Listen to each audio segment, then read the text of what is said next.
Welcome to the Citizens Band Radio Hour.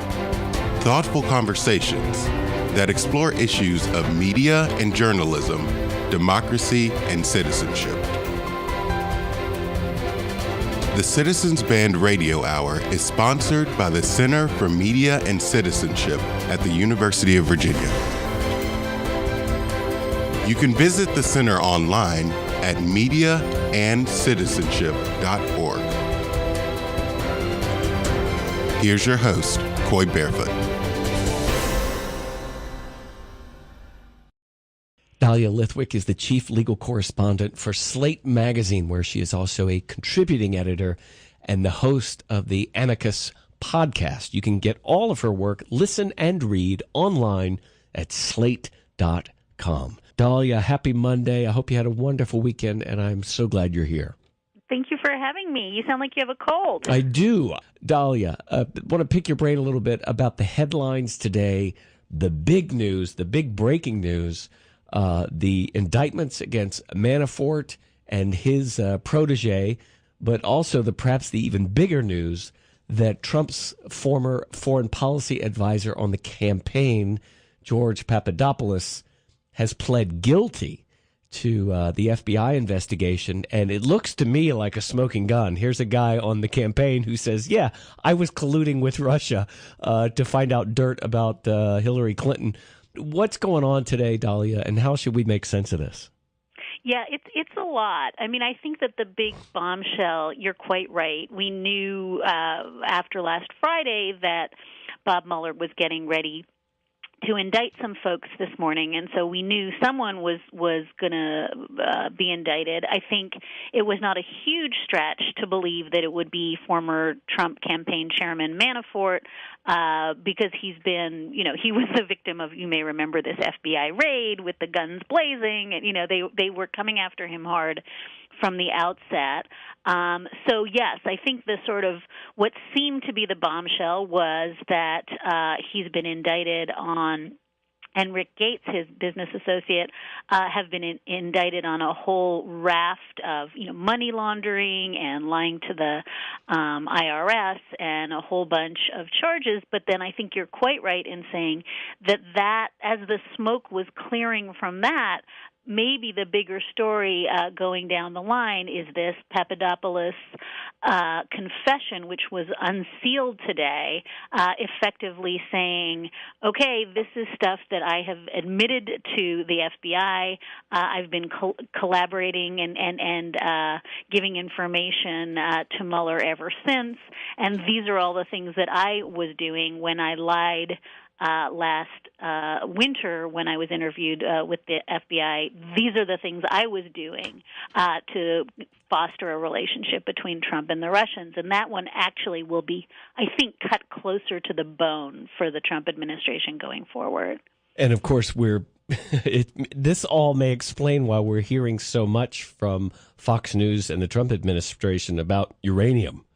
Right, and to be clear, Sarah Huckabee Sanders spent her press briefing today talking about Hillary Clinton and uranium. But I do think that the population of people who believe that that's a genuine live issue is shrinking. I think that one of the amazing things we saw today was that as literally every other news outlet was covering the Manafort indictments, Fox News had up a very, very scorching piece on whether Good and Plenty or M&Ms were the number one Halloween trick-or-treater candy. So they, at some point, need to acknowledge that this is happening. And probably unsurprisingly, what they're saying is that this all has something to do with Hillary Clinton. I will say Donald Trump tweeted, not incorrectly, his only tweet about this was to say that all the things that Manafort is accused of doing happened before he became the campaign chairman. And as I said, I think that they were very, very careful in this indictment not to try to hook it to Trump and collusion and Russia at all. This is just a perfectly clean financial crimes and conspiracy indictment that has nothing to do with the Trump administration. As I said, I think that's why the Papadopoulos story is really the big one, because that's the one that seems to find here was a person who was a advisor to the campaign who agreed to funnel, quote, dirt on Hillary Clinton to the campaign, who pressed and pressed. And in fact, in a footnote, it says in the unsealed document that the Trump campaign was very clear with him that they wanted somebody to continue to have these contacts, but it had to be someone lower down the food chain. So it seems to be establishing that well in advance of what we thought was that Trump Tower meeting with Jared Kushner and Don Jr. and all those folks, that they knew, that the Trump campaign knew even before that there were this trench of thousands of stolen emails that they were going to use to get Trump elected. We're talking with Dahlia Lithwick of Slate magazine. And I agree with you, Dahlia. You could just take Manafort out of the news today, and the Papadopoulos guilty plea is just so damning. You know, here's a guy who's working on the Trump campaign who admits to the FBI, I was that guy. I was the guy talking to the Russians. Yeah, it was me. I was the one putting them together, the Trumps with the Russians, specifically so the Russians could help us take out Hillary Clinton during the campaign. I mean, there it is. What else would we be looking for? An email from Trump saying, thank goodness the Russians are helping us? Well, I think that they're going to continue to say this wasn't bona fide collusion. I think they're going to continue to say, this was an advisor, fairly low in status, who was pushing to have us receive these materials. You can see if you read the document that the campaign at some point says Trump isn't going to make this trip. So I think what they'll say is this doesn't prove that Trump was involved. It only proves that this guy was pushing for involvement. As I said, I think it's two things. One is it's fairly clear that there is a footnote suggesting that the campaign was said, okay, it's not going to be Trump himself, but someone's got to continue to pursue this information. But much more importantly, I think it really goes to this larger question of when did they know, what did they know, how much did they know, and they clearly knew a whole lot more than they'd been letting on.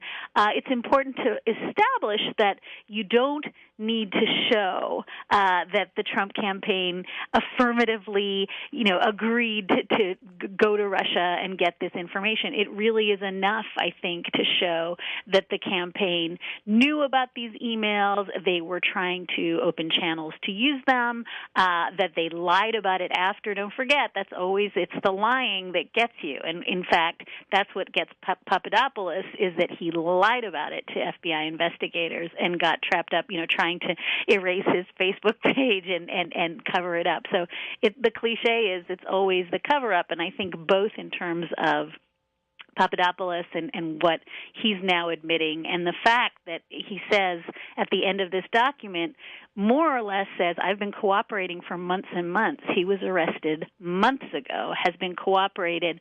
I think there's some language in there suggesting he's been wearing a wire. So really, holy cow, they squeezed him like a grape, Coy. I think they really got everything they could. That's why they unsealed this document. There's nothing left to get out of George Papadopoulos. And having used him to flip someone else, and if you read again carefully, it looks like Manafort's one of the people he's flipped. There are other people who are not named. This whole thing is a systemic effort to get the lowest hanging fruit, the easily chargeable offenses, and then get people to flip and cooperate. And that's why Manafort and Gates are somewhat important, because this is a huge squeeze on them, more or less saying we're now accusing you of felonies. You're going to go to jail for decades unless you cooperate. That's how these financial investigations and these sort of collusion and conspiracy charges go. Speaking of conspiracy, I always thought that the most damning thing about Manafort, or I shouldn't say damning, the most fascinating and conspiratorial factor in his career was the fact that he worked for Viktor Yanukovych in the Ukraine, who was Putin's guy. Yanukovych was Putin's puppet, the president of Ukraine. When the people rose up there, where did he go? Putin put him on a helicopter and brought him into Russia. And Manafort was Yanukovych's guy. He was literally working for Yanukovych and the Putin oligarchs in Ukraine And we wouldn't have even known that if the rebels hadn't found those papers floating in the pond on the presidential estate that said, oh, who's this guy Manafort you've been paying millions of dollars to?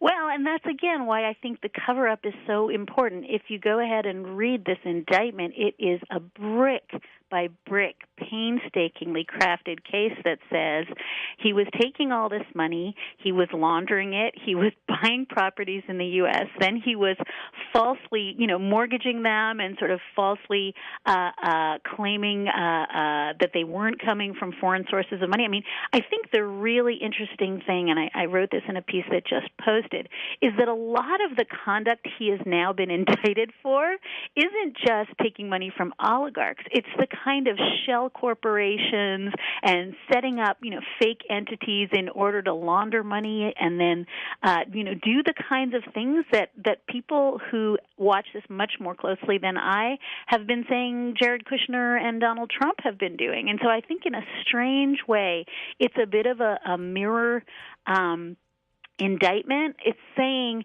this kind of conduct, and much more importantly, the lying and the covering up of this kind of conduct is what's going to get you. And that's, I think, what makes this administration very nervous. It doesn't anywhere mention Donald Trump, but these are the kinds of shell games and money laundering and false declarations to the IRS. These are the kinds of things that they can get you on. And I think that's really what is strange to those of us who just want a smoking gun or a letter to Russia that says, dear Russia, we love you. Please give us Hillary's emails. That's not the smoking gun. The smoking gun is all the stuff that happens with foreign corporations and with laundered money, and then the attempt to cover it up when you get caught. Amazing journalists out there had been doing work about the Bank of Cyprus and following the money. I mean, it's the old Watergate story. They've been following the money, all of this money that Putin and his oligarchs are sucking out of the Russian economy. Where are they putting it? Who are they giving it to? And these journalists have been reporting on this for years, that Trump, after he couldn't get any more money from American banks because, too many bankruptcies, he wasn't a good risk, he goes to these oligarchs, and they start throwing money at him. And then there's connections to the Bank of Cyprus, where they've been laundering their money, and he's been helping them, the argument goes, and there's evidence for this, that he's been helping them launder money with real estate in Florida and hide money. Do you think that Mueller's investigation is going to lay all this on the table and connect the dots? Well, I think that's the end game, and I think that, again, conspiracy is hard to prove because people don't often send emails that say, let's conspire to, end run the tax laws. And so what you often have is these verbal agreements, or not even a verbal agreement, nudges and winks. That's why they're hard to prove. And what we see in this document, this initial indictment, and I think it's just so important to understand this as the first step of what is going to be a months-long, if not years-long, effort to work the way up the chain, is to get people so compromise themselves that they're looking at lengthy prison sentences and felony convictions that are going to destroy their lives. And those are the people who then turn around and, as I said, they either wear a wire, they cooperate, or they come clean, the way Papadopoulos did. And that's the way this will play out. And so I think what Mueller's trying to do, and it's really, again, I think important, it seems so confusing, so it's important to disaggregate the financial misconduct that is being investigated with the obstruction. And those are different but related enterprises. They're different but related conspiracies. And I think that the firing of Jim Comey and all that means is a whole other part of this probe. But I think that as we see, even those claims that, that Trump Tower meeting happened because they thought maybe they were talking about Russian adoptions, now we know that the timeline suggests that information about having dirt on Hillary and being willing to use it to help Trump get elected, that was already known before that Trump Tower meeting. And this is the way you assemble a case. You kind of have to reverse engineer it from what you know and what you seek to find out next. We're talking with Dahlia Lithwick. She is the chief legal correspondent and contributing editor at Slate magazine. You can read her work online at slate.com. Dahlia, you mentioned the firing of Jim Comey. What about the possible firing of Bob Mueller, who is leading this FBI investigation? There's still news out there that that's something Trump can do or he can't do. And what would happen if he did? Well, I think that it's clear that he can do it, constitutionally speaking. He can either do it himself or he can order Rod Rosenstein to do it, right? Jeff Sessions has been recused from this matter, and so the deputy becomes Rod Rosenstein, and Trump can lawfully say to Rosenstein, I'm not going to fire him, you fire him, and then you get some equivalent of the Saturday Night Massacre, right, when Nixon was firing half his Justice Department in order to end the Watergate probe. So that could happen, and, you know, I feel like I give you this answer every time I come on the show, Coy, but I'll say it again. This is not a legal or constitutional problem. Ultimately, it's a political problem. If Trump decides to fire Mueller, and I should note that Sarah Huckabee said again today, that's not on the table, but if he decides to do it for any reason, there's no legal mechanism to undo that. It would require either Congress saying that can't be done or the American people saying that can't be done. Remember, the Saturday Night Massacre, in the end, it ends up with the firing. So you can lawfully fire special prosecutors or special counsels. It's not a legal problem. It requires either Congress or the American public to be so horrified by that kind of obstruction that they would act on it in some fashion.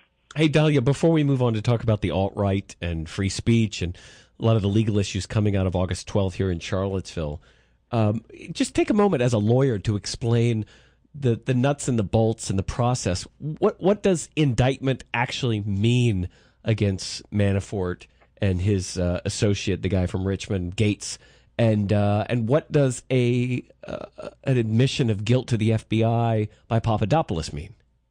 Well, what we know now is that they've already pled not guilty. The United States has now set bail. Manafort's bail is set at $10 million. Rick Gates' bail is set at $5 million. Both of them are, ironically enough, under house arrest. Can you imagine if they were not wealthy white men? They probably would not have that. Right. Their passports have been seized, so they can't leave the country, and they'll have daily monitoring. But as far as they're concerned, they are now facing a lengthy legal action in which they are on the hook for all the things in the indictment and more, and there will continue to be an investigation. And as I said, they both pled not guilty. So going forward, they're facing a massive tax evasion, tax fraud, and conspiracy trial. Interestingly, I think that the plea that we saw Papadopoulos signed suggests that he's been cooperating, as I said, for months and months.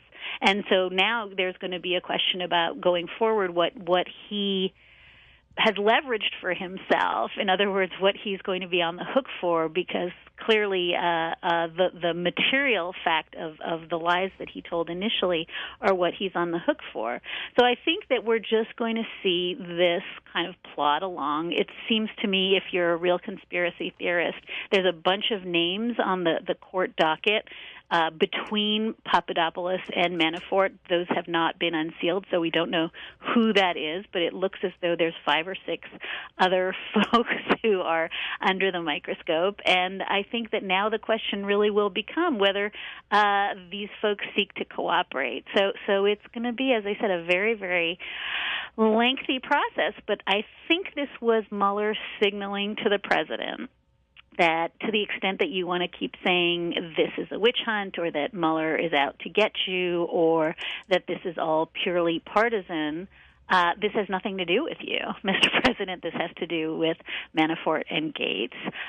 But we have incredibly high-level associates, including your former campaign manager, on the hook now, and know that they can flip, and they can flip in exactly the way that Papadopoulos flipped. That's the message, and that's a very, very serious thing that the president has to reckon with. That's the elephant in the room, right? What does Manafort know about any kind of collusion between Russian oligarchs and Putin's IT team that was getting information about Hillary Clinton? What does Manafort know about all that?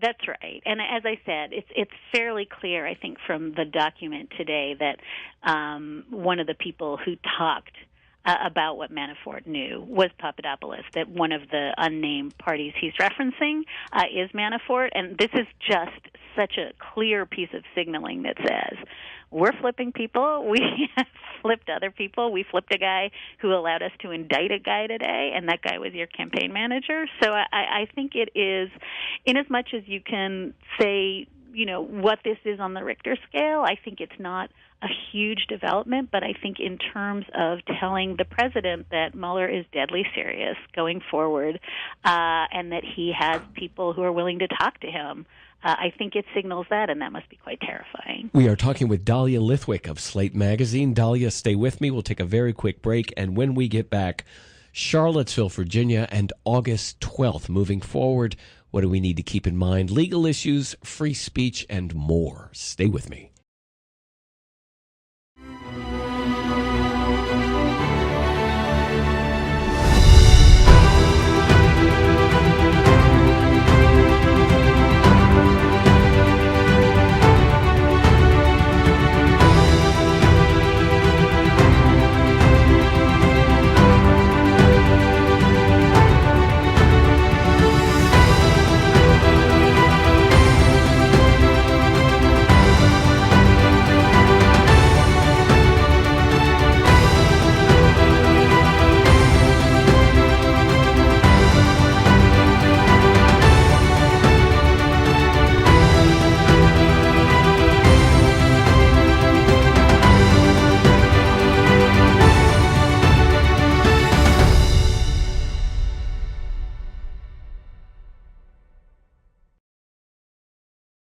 We're talking with Dahlia Lithwick. She's the chief legal correspondent and contributing editor for Slate Magazine. You can read her work online at slate.com. And Dahlia, remind us of the name of your podcast.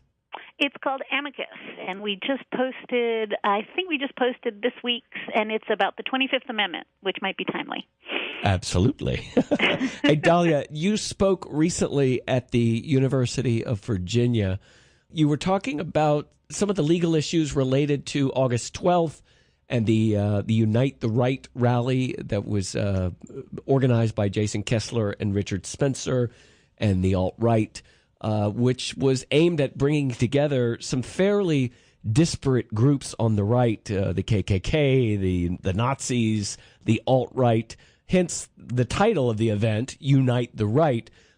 These guys, mostly guys, don't typically rally together, which made this historic for tragic reasons, as it would turn out.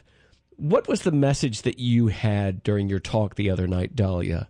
And what is it about the events of August 12th that are, for you, as somebody who studies the law and media, what are some of the takeaways?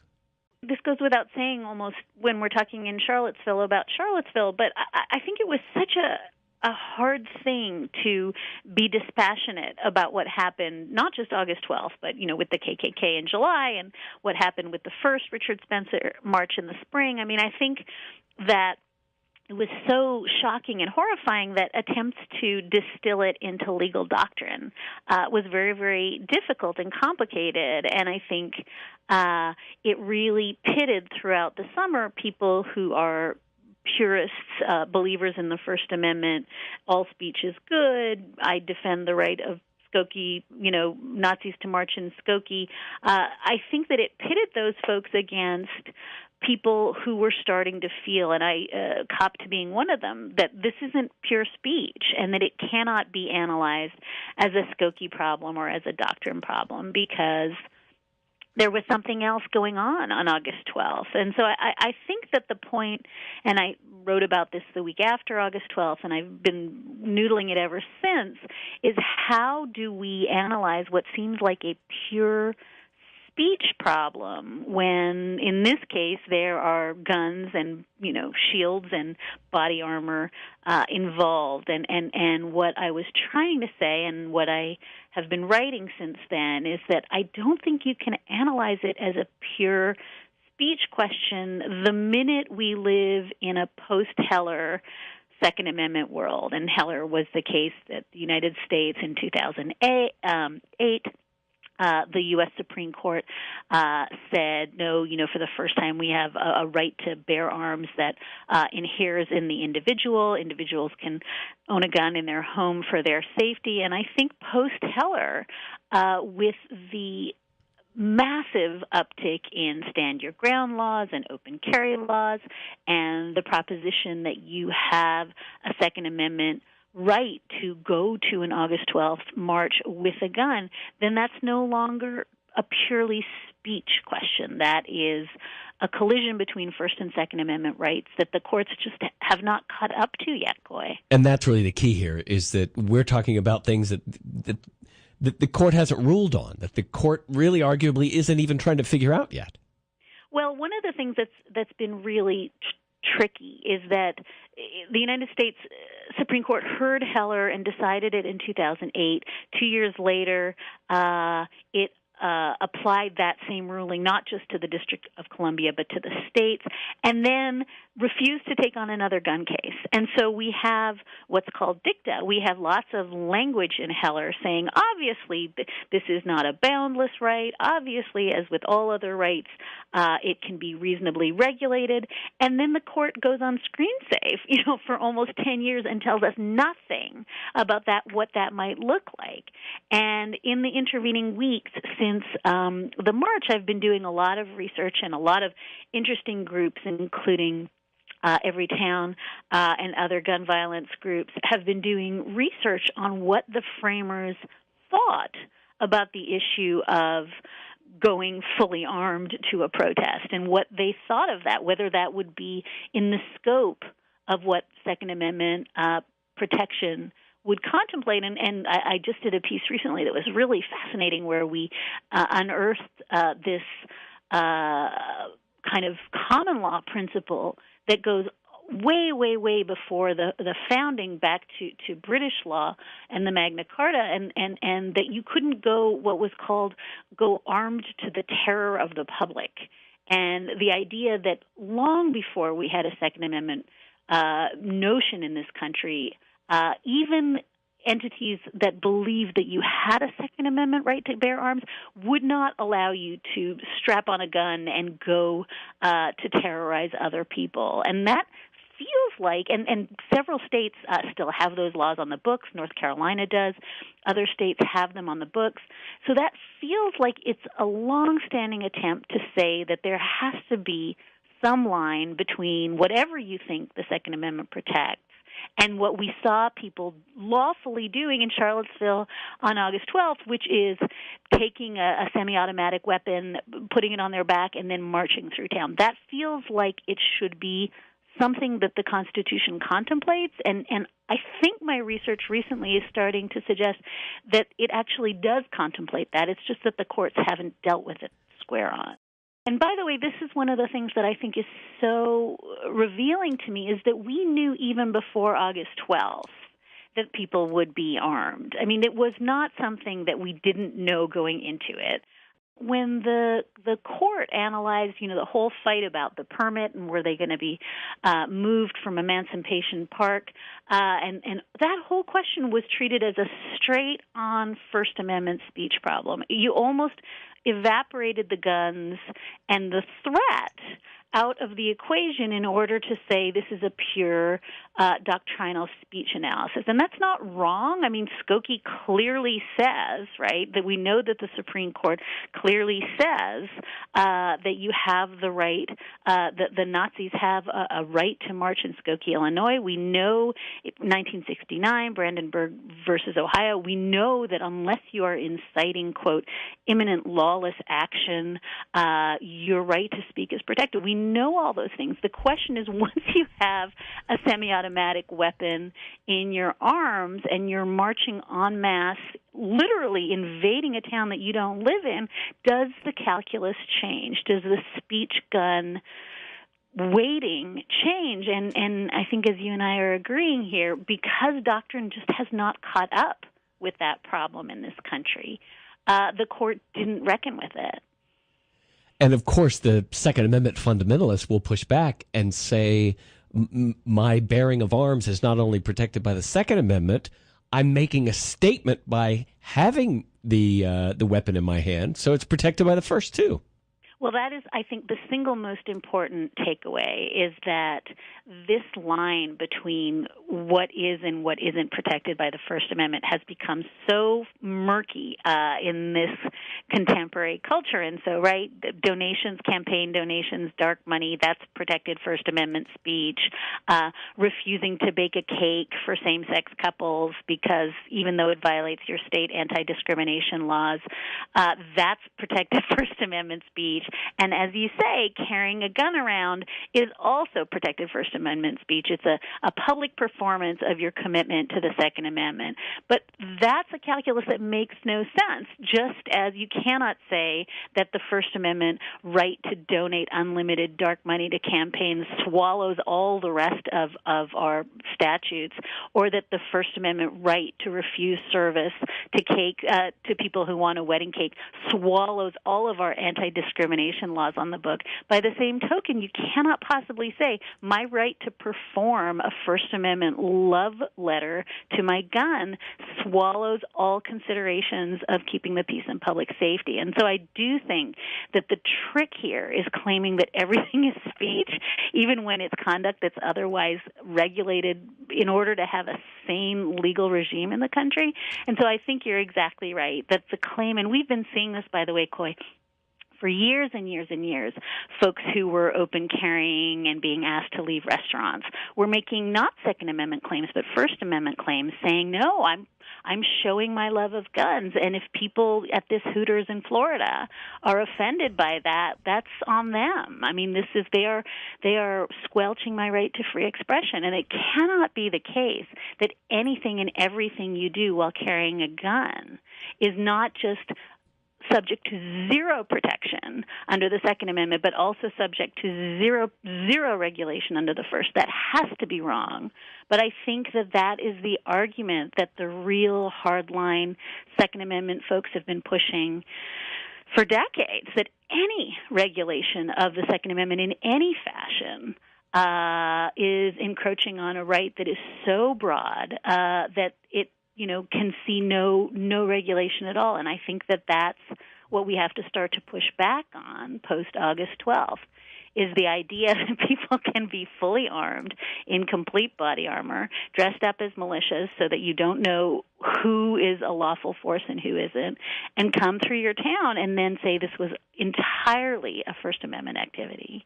And, of course, the ACLU grappled with this issue over the last few weeks. They defended the Unite the Right rally in advance of August 12th. But after August 12th, they said, we probably won't be doing that again. Well, so this is a really interesting problem that the ACLU has been struggling with. Post-August 12th, as you probably know, Waldo Jaquith immediately resigned from the Virginia ACLU board and tweeted that he would not be part of an entity that was making the claims that the ACLU made in court where they supported Jason Kessler. And then within a few days, we saw the California ACLU saying they would also no longer take the position that was being advanced by the National ACLU, that this is justified.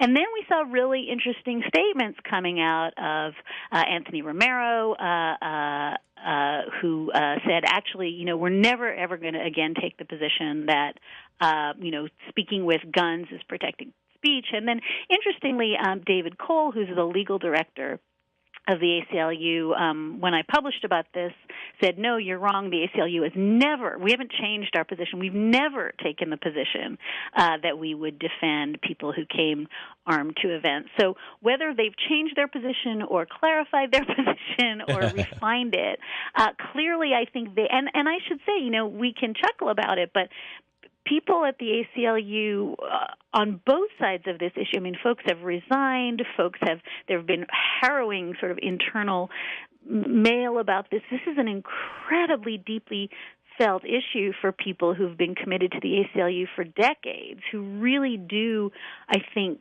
feel that this acutely pits core values, First Amendment and Second Amendment and constitutional values, against what's popular or what's fashionable. And so this is not to be taken lightly. They are really struggling with which side of this issue they need to be on.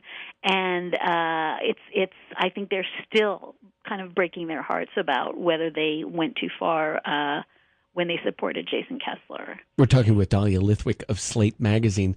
Dahlia, so this intersection of the Second Amendment, the First Amendment, free speech, guns, the display of weapons in the public square, clearly problematic, clearly some legal issues, cultural issues that have yet to be worked out. That struggle continues. I want to sort of put that in a box and set it over here and continue to talk about free speech, but I want to talk about the reaction on the part of Antifa and those on the left in Charlottesville on August 12th, who came into the street with weapons, with masks, clearly very angry.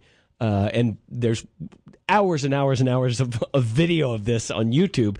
Anybody can go online and watch it for themselves, but there was clearly some pretty horrific violence that was committed by counter protesters, let's just call them, against the Nazis and the alt-right. And it is defended unto this day as a necessary, proper reaction because they felt like they were defending their community.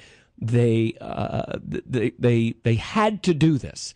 And there's even eyewitness accounts that a man who gave the Nazi salute on the downtown mall was jumped and beaten by a mob. And the Charlottesville police is looking for these people. This is an agenda item of the radical left, that there is speech, not with guns now. I'm not talking about that, but there's actual speech that is of itself a violence. And if somebody feels vulnerable by speech that is not associated with any physical violence, it's just speech. But if they feel like they've been attacked in some way, that it's okay if they react with violence. Help us understand the legal issues that are involved here and how we can start to unpack this. It's a really deep problem. I think it's not just a problem of Antifa in Charlottesville. It is exactly the problem we're seeing on college campuses around the country where, Ann Coulter tries to speak, or Richard Spencer tries to speak, or Milo Yiannopoulos tries to speak, and the response is he shouldn't be allowed, or she should not be allowed to speak on this campus because the mere act of allowing them to speak is to do violence, to either incite direct violence or to put forth violent ideas. And so what you're seeing across the country, or so ostensibly we're told, I think it doesn't happen nearly as much as we think it does, are efforts to shut down the kinds of speech that seem to blur the line between inciting violence and genuine free speech. So it is not just a Charlottesville problem. I think it's a national problem. And there is this genuine, I think, sense right now on the part of the left, and it goes beyond just saying, therefore we can justify violent responses, to therefore we can justify disinviting Richard Spencer, right, which is what Michigan did, or therefore we can justify setting things on fire when Ann Coulter or Milo Yiannopoulos speaks. And so I think that there is a sense that we need to quite literally fight fire with fire, that some of the left has picked up. And I think that we have to be a little bit careful when we talk about Antifa, because I think so many things get lumped into Antifa. It's not an entity that has a unitary worldview or unitary project. And I think that some of the Antifa folks who came to Charlottesville, and I reported this a lot in the week after August 12th, some of them genuinely did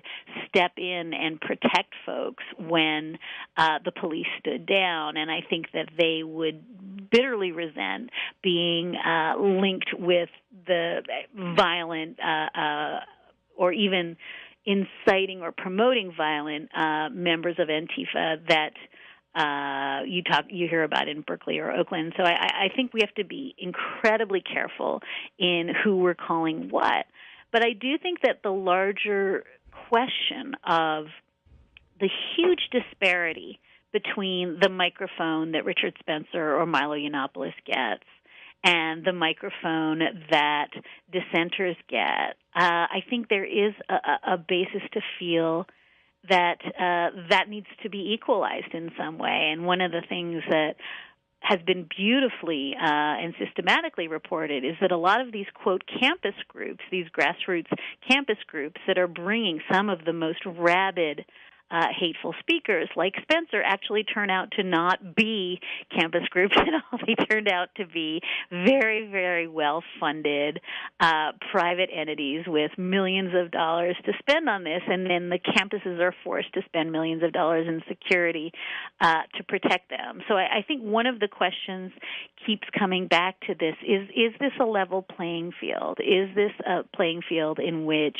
the Ann Coulters have a far bigger megaphone than the people who oppose them? Now, that doesn't justify violence. I think we have to be completely clear. In my view, that violence is never justified. But I think that some of the stuff that you're seeing about trying to shut down speech comes from a sense that there is such a disparity in the kinds of speech money can buy in this culture, where money and speech have been so perfectly conflated, that I think that some of that is what you're hearing when there is this impulse to punch back. And yet those are the same people who are crying that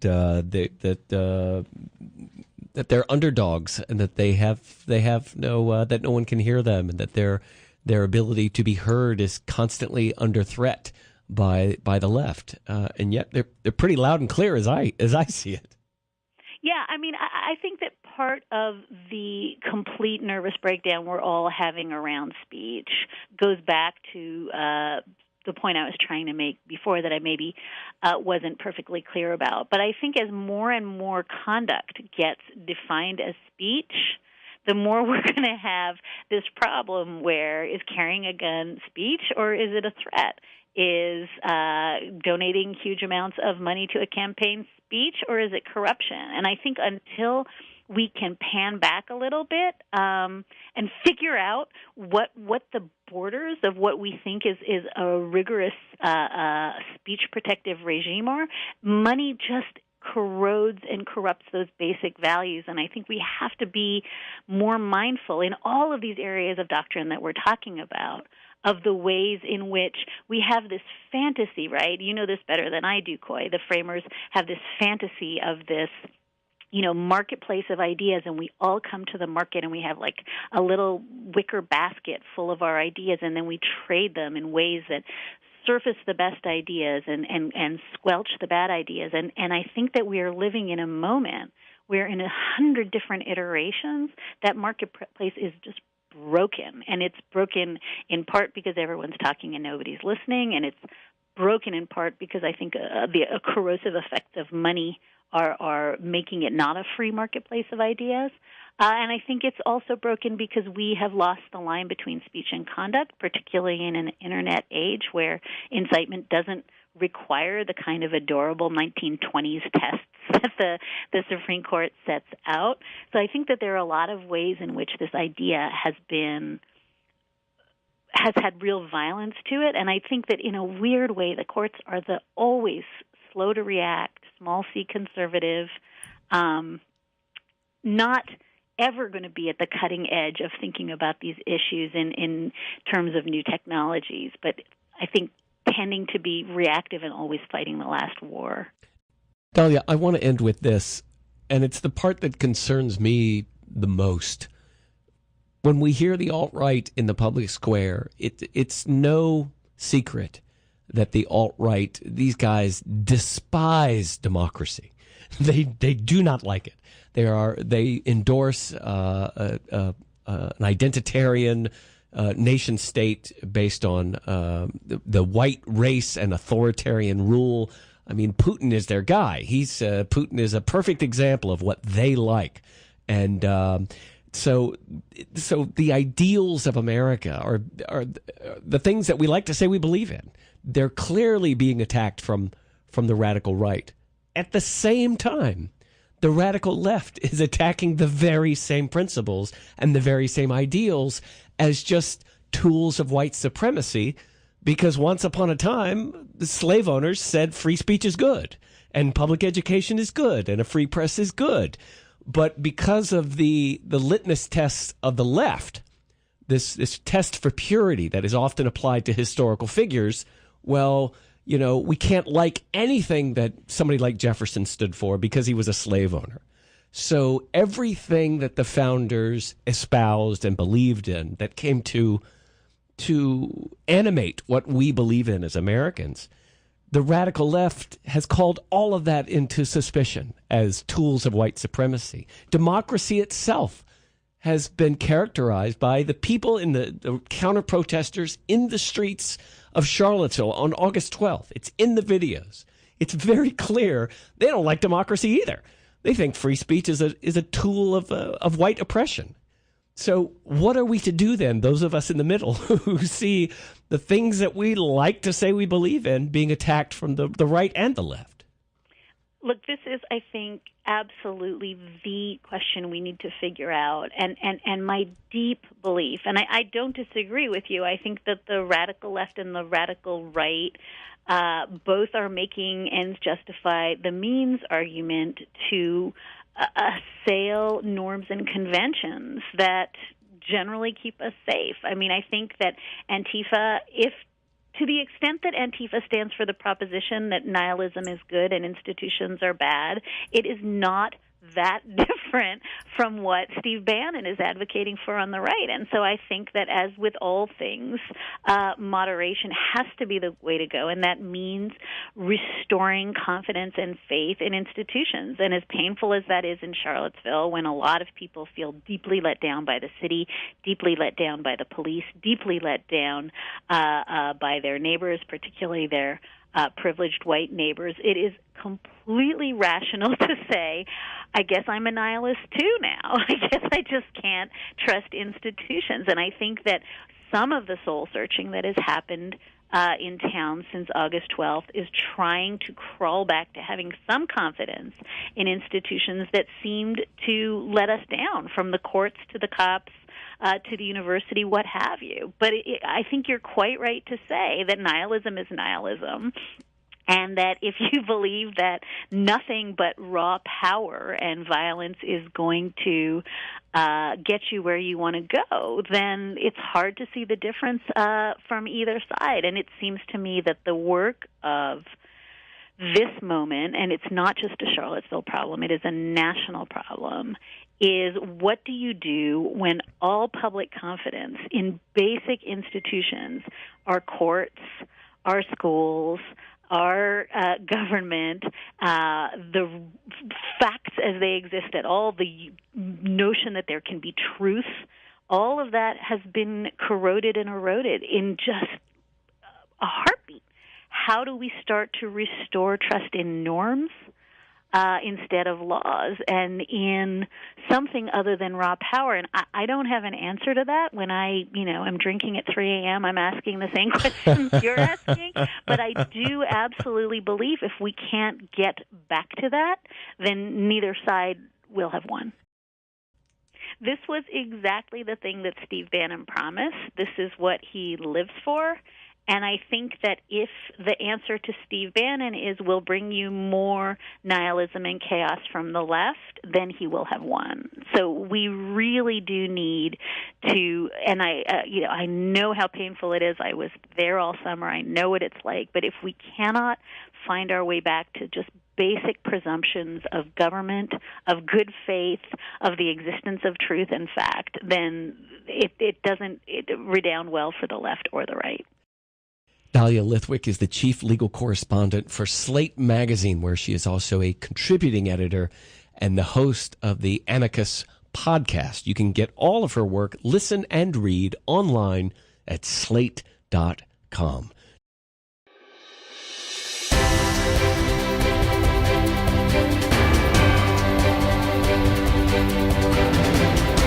You've been listening to the Citizens Band Radio Hour, a production of the Center for Media and Citizenship at the University of Virginia.